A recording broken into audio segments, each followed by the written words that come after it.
Kanos amay tabo ang practice ug asa dapit sa balay. Okay, awat kiyaitan. Kiyaitan, kanos amay tabo ang rehearsal ug asa dapit.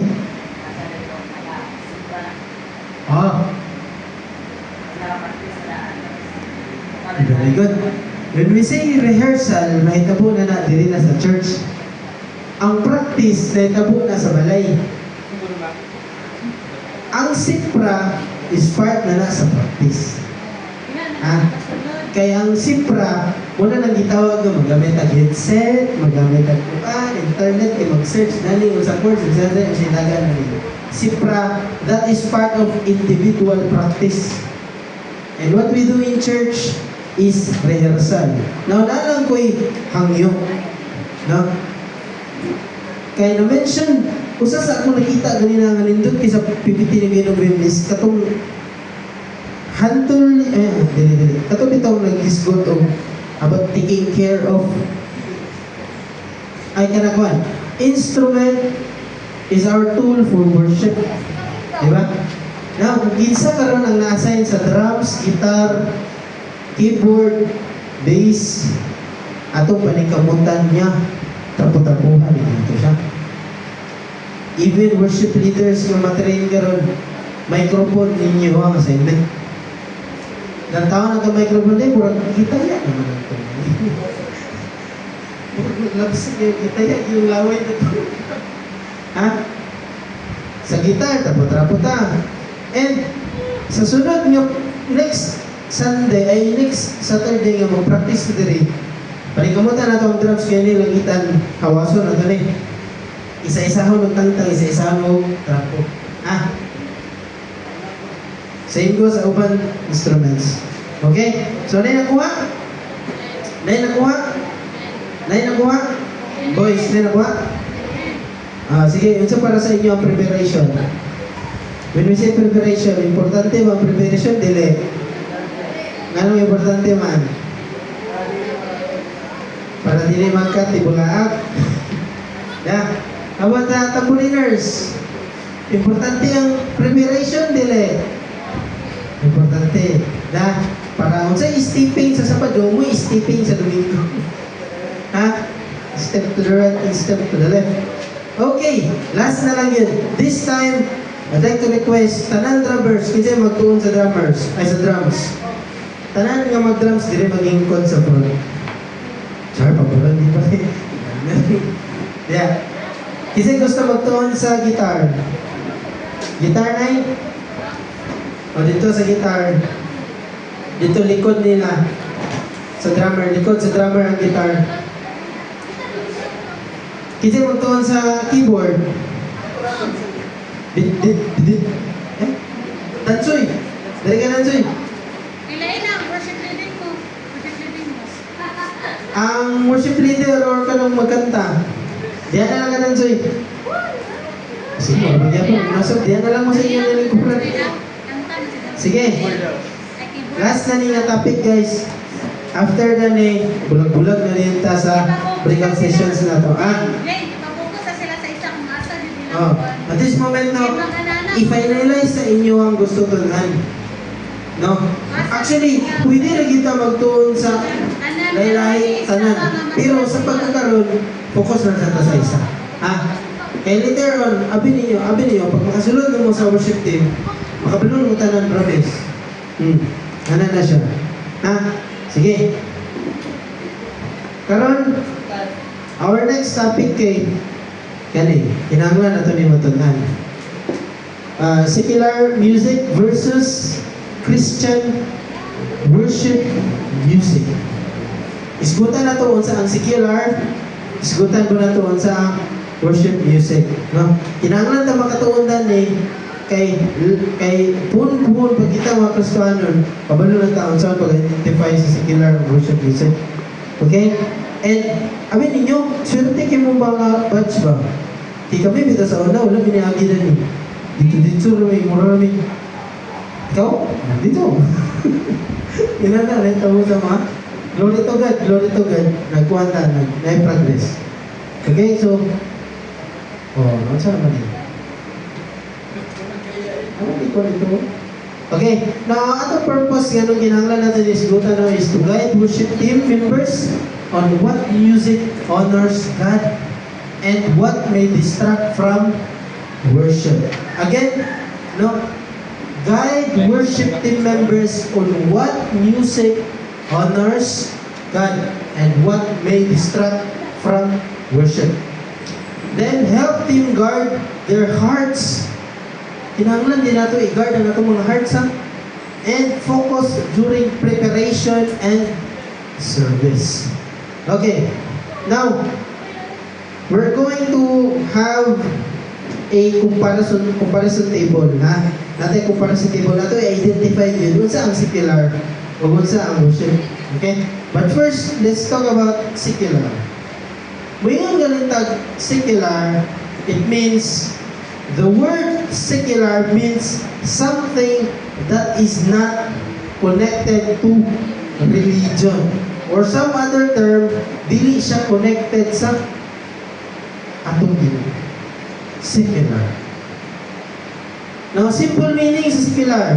Now, secular, non-religious. Wala isa'y kalambigitan ibali sa Ginoo. Okay? It can be used in different context. So, daghan ni klase sa context. Na ay context na secular education, daghan context, pero karon focus ta sa secular music. When you say secular music, not used for worship. Masa gali ang secular music? Not used for worship. Okay? Now, in everyday understanding, kung isgutan na to, sa pagsabot in everyday understanding, secular, when something is described as secular, it focuses on daily life, culture, society, entertainment, and not on spiritual or religious purposes. Okay? Now, dili ka sa secular music. Kung saan ang secular music? Kung saan ang kanang music na dili connected sa Ginoo. Okay? Bigyan galit ang secular music. Kuya Ethan, please basa daw eh. What is secular music?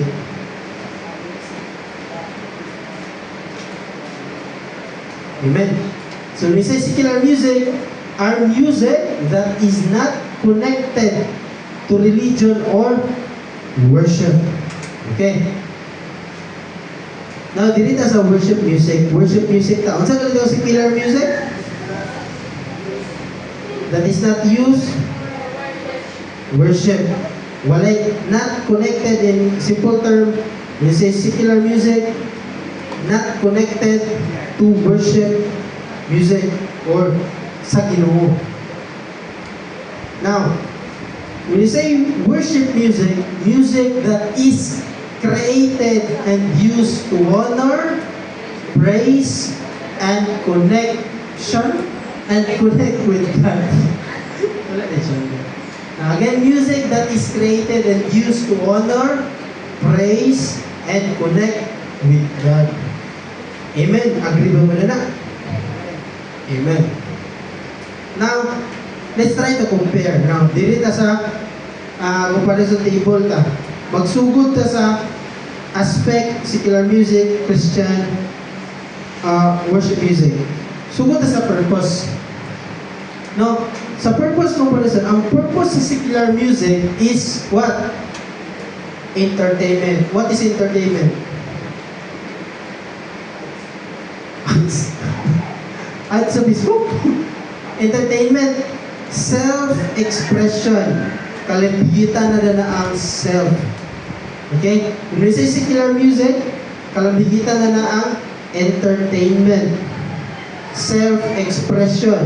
Sulod na ang emotions, klase-klase ng mga emotion, sulod na. Then, worldly themes.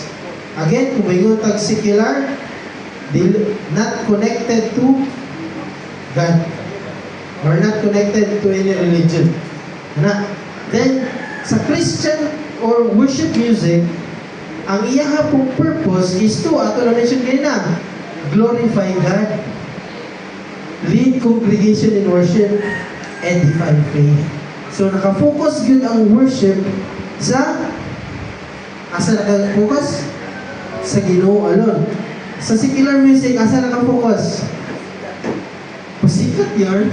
Pasikat. Entertainment, self-expressions, worldly themes. Okay. Now, dili ka sa content. Kung sa'y sulod, tibali, sulod. Now, kung may tag secular music, nadiya ang love. Na pwede ba itim ang love? Dagan ba kayo ba? Love. Heartbreak. Rebellion. Personal desires. Dili ka sa kwan, Christian or sa worship music. Ang iyang content ka nag-focus sa God's love, salvation, prayer, praise, scripture-based messages. Okay, so muna ang content na dili ka sa effect. Kung saan na epekto? Diba? Dili ka sa epekto. Effect on the heart. Sa kasing-kasing ta. Nari epekto ang music sa atong heart na. Nari epekto. Now sa secular, it can stir emotions unrelated to God. May influence thoughts, actions negatively. May. Positive and negative, both. Christian draws heart asa dapit. Paingon rin sa isa, di ba? Draws heart towards God, aligns emotion and thoughts with worship. Sa secular can stir emotions unrelated to God. Sa Christian, aligns emotions and thoughts with worship, where makafocus ta on one alone. Diba? Sumbong sa Ginoo, magdayeg sa Ginoo, diba? When we talk about secular, no, it can steer our emotions. Makuha na itong, ma-touch ang atong emotions ba? Diba? Kung mamati, beta, for example, kung mamati ka o secular music, it can actually give us a positive and negative. Positive kay, sila na in love. Palagi. Diba? Nya, sada ba to? Gano'n maka-stir up siya emotions? Kaya tungkol sa nagklase-klase sa itong gipamati, una nagsugod siya, palagi. Atong naon naghanap mo na.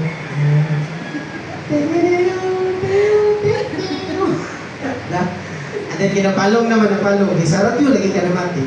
Karon kikalit naman isa sa, how do you heal a broken heart? Imbis sinana pa ka naman na, kalit na ka na, sakit. Diba? Labi na ito magsakit at bas, kasi naka-experience na. Kasi emotional na ni klase ng tao. Labi ito magsakit at bas. Hindi ang, wala mo ka-headset. No choice, mamati ka sa radio sa bus, no music sa bus. Diba, sagol-sagol ang music. Yan, labi na sa sitwasyon nga problematic ang emotional sa ka. Yan, mukulik lang kaling ang music sa inyo ba? Yes. Yung music mo. Diba? Galit na mo ka. There is one dream. Galit na minana, oh. Diba, tsada? Tapos galit na mo sabay nila. Positive pa kayo eh.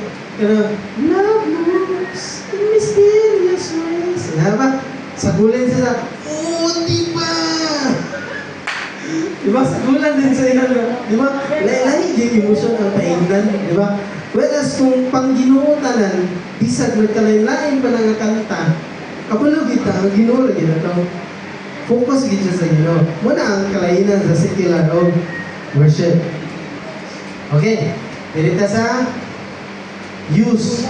Ano use in worship. Since focus ta sa worship.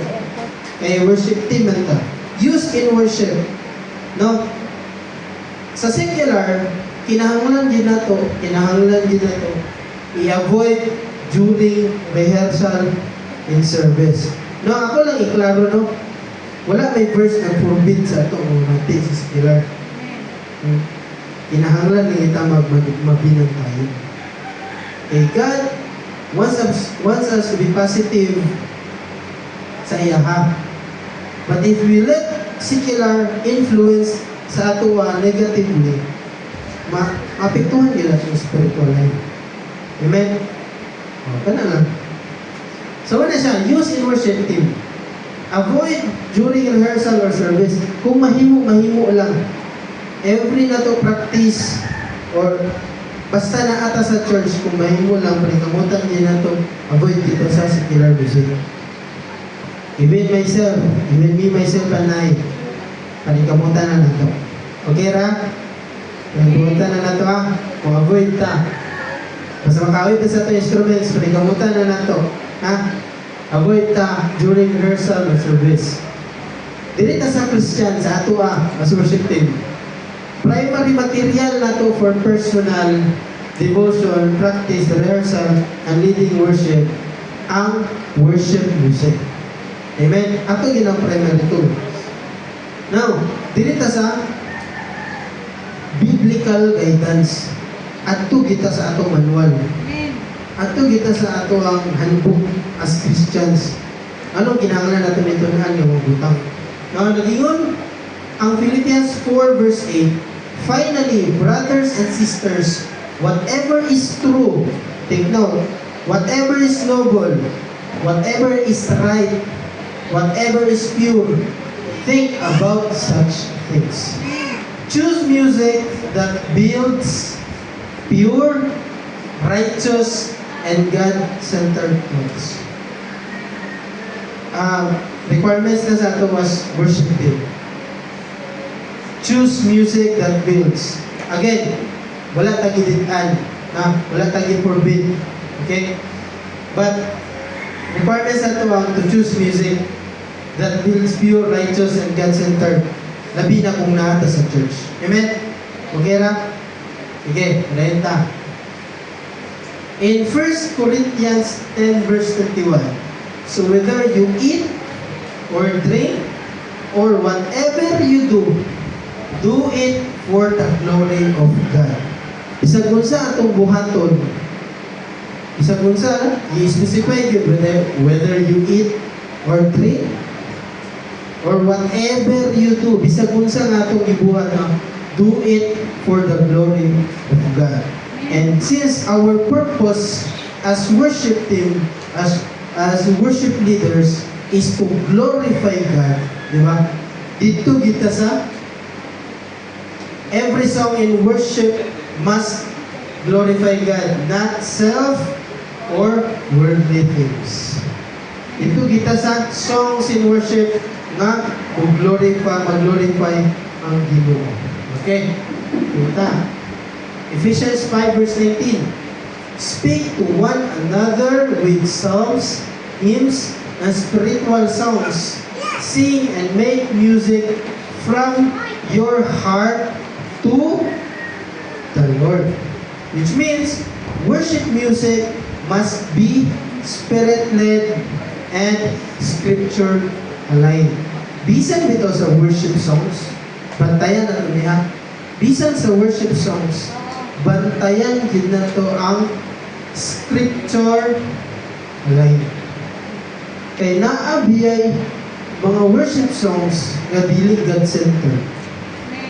Na yung mga worship songs nga dili God-centered. More on kanang self-reflection, more on self-reflection para sa Ginoo or nag-reflect baga siya ang message para sa iyang galingon, bitaw. So, magbantay kapag even in worship music, na spirit-led and scripture-aligned. Muna yung mga, dirita, avoiding secular influences. Now, focus na ha, take note, avoiding secular influences. Ayaw mo ka-mislead niya, i-avoid yun ang secular. I-avoid yun, dili, iyon, dili yun. No, dili. Influences. No, God wants us to be vigilant pag-abot sa influence. Kay usahay, diha mong gunta, basta lang dili makabantay. Na na-influence naman na ko sa workplace, na-influence naman ko sa mga kauban. Di ba? Samot na sa choice of music. Di ba? Again, avoiding secular influences. Influences lang tatong i-avoid. Okay. Dani nga kalibutan, puno kita secular. Hindi ka ng bangko, kanang cellphone, kanang gawiran ng karoon, nag-phone, yung mga secular. Secular, pero sila, pero focus na ito. Ang, isa ito focus?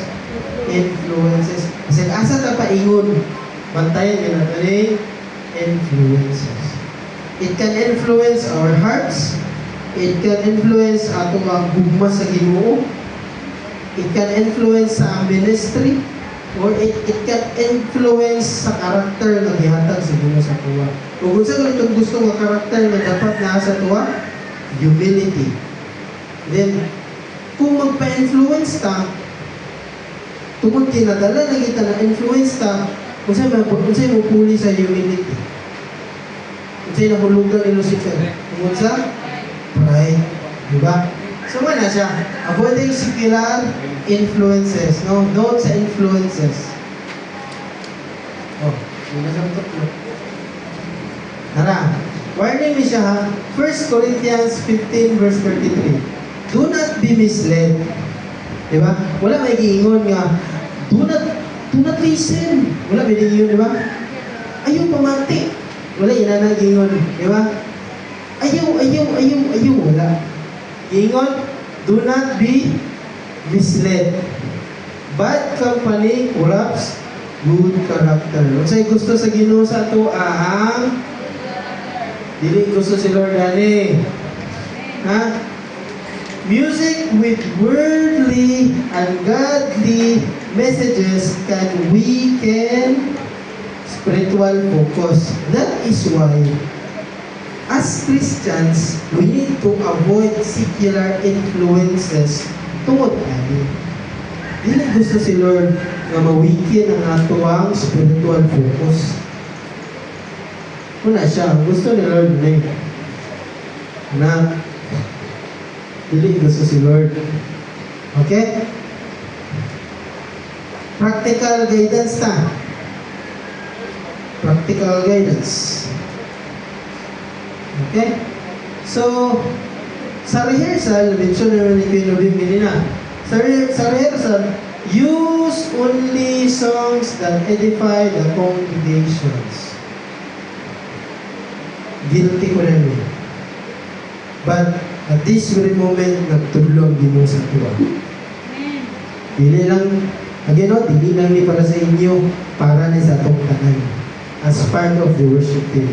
Use only Christian songs that edify congregation. Kaya usahin, lamig itong ding. Lamig iti siya ikuan, bunal-bunal sa drums. Pero usahin ito doon sa Ginoo sa tuwa. Use only Christian songs that edify congregation. Nganong gusto sa Ginoo i-avoid yung influence? Nganong gusto sa Ginoo ayaw itampo ng kuanak diya sa na. Kaya gusto lagi ni Lord niya. Ato ang gusto ni Lord niya dili mawikin ang atong spiritual focus.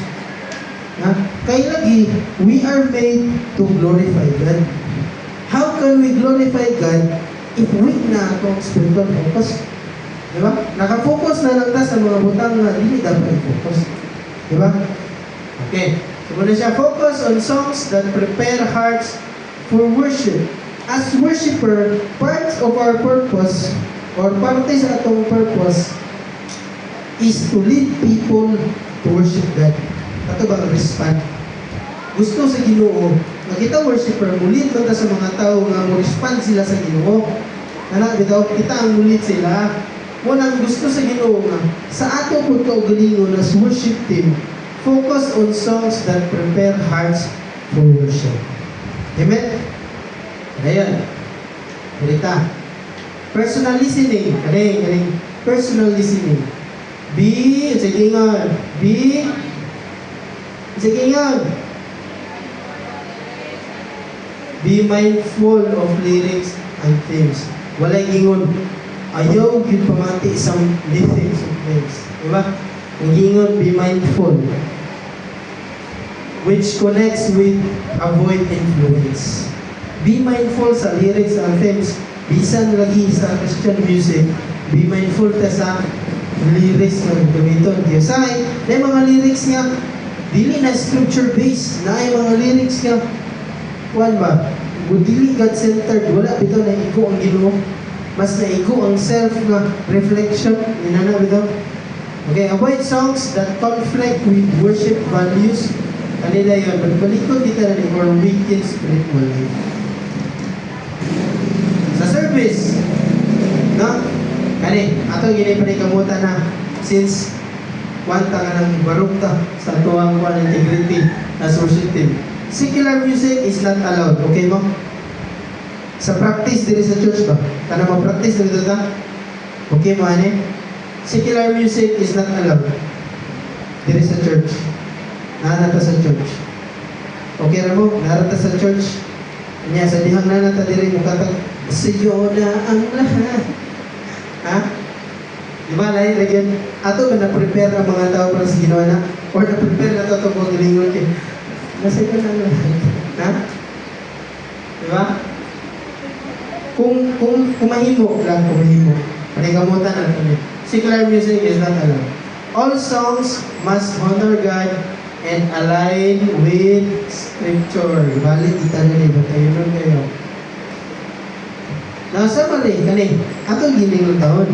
Secular music is not outright forbidden. Ha? O dili kita forbidden. Wala ka nagingon sa Bible dito. Ayaw gina pamatian ng music. Ayaw gina pa ng music. Ayaw gina. Diba? Secular music is not outright forbidden in life. But for worship service, ada focus. Worship service, ada bitmeta mo ang worship service.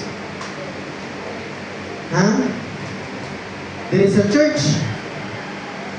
The Bible calls us to use only music that glorifies God and builds the congregation spiritually. Amen? Okay naman na? Okay.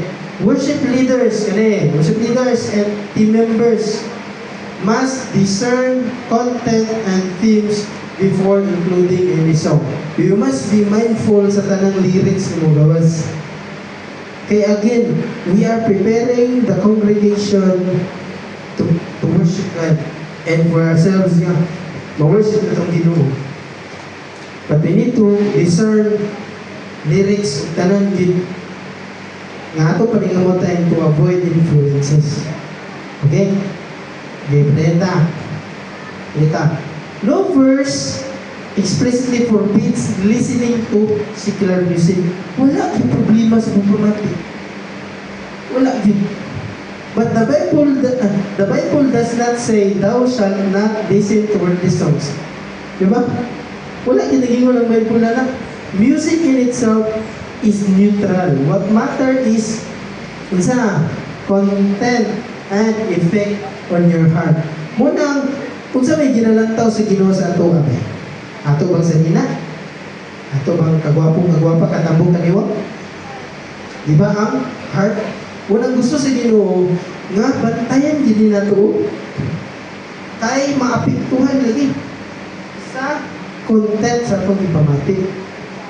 Do wala sige forbid, wala hindi forbid, wala verse nga nag-forbid din sa tuwa.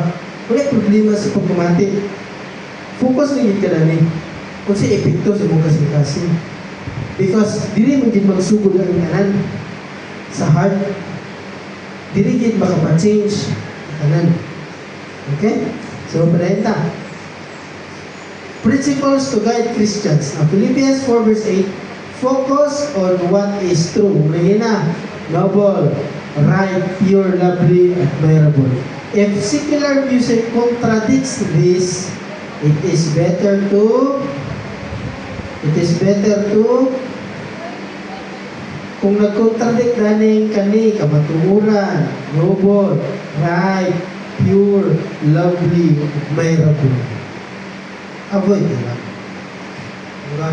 If ato yung panikamutan, yung bantayan na ito ang atong calling din sa Ginoo. Kung may mo. Dirita. Corinthians 10 verse 31. Whatever we do, do it for the glory of God. Our music our music choices, even outside ministry, should honor God in heart and actions. Ganina, focus na na eh. Karon paimpo naman eh. Actions. Diba? Gusto din ni Lord na focus na bantayan ni nato. Kaya kung dili nato ni bantayan, mapiktuhan din eh. Diba? Mapiktuhan din niya ang atong mga liho. Gets ra? Nay nakuha? Amen. Boys, din nakuha? Amen. Okay. Renta.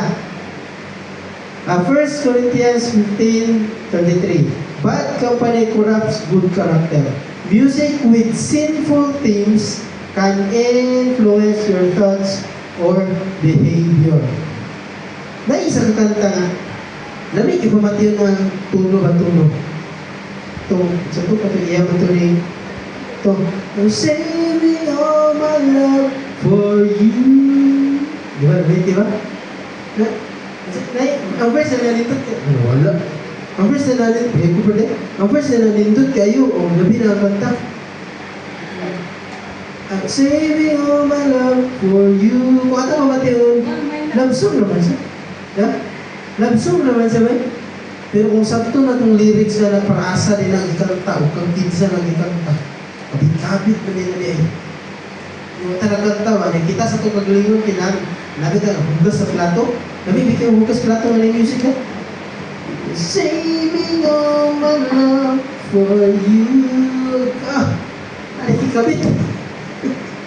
Diba na siya? Na influence with sinful themes. Sa kanta, ang ganito, marami na makakasala. Kaya sa ito niya, saving all my love. Saving all my love. Gisave niya ang tanan niyang gugma. Kay patanay ka ng dalaga man siya, o batanon man siya, iyang gugma, gisave niya tanan sa lalaki nga minyo, babae nga minyo. Muto ang message na nakakanta. Niya, di lang tayo makabantay kay namit lagi kayong tunada.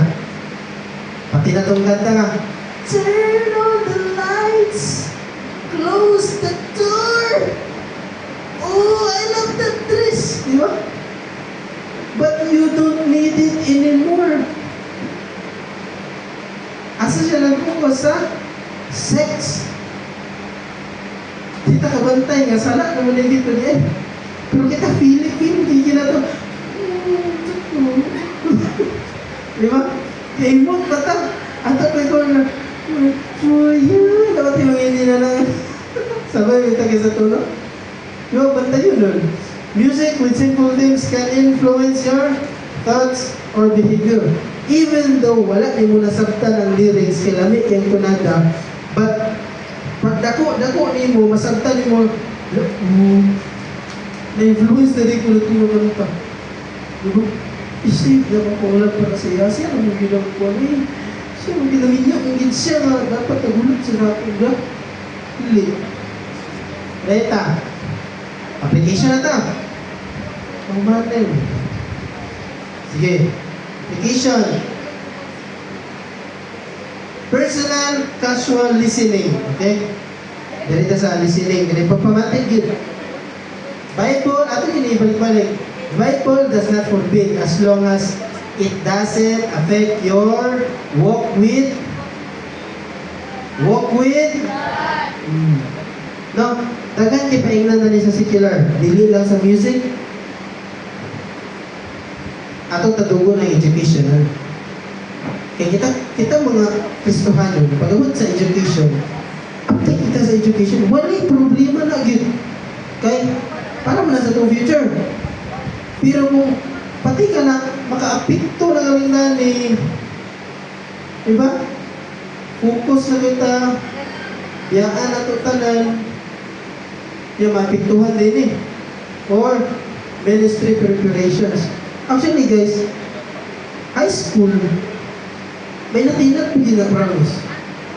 Makahatag patagdagan tayong dana para sa mundo.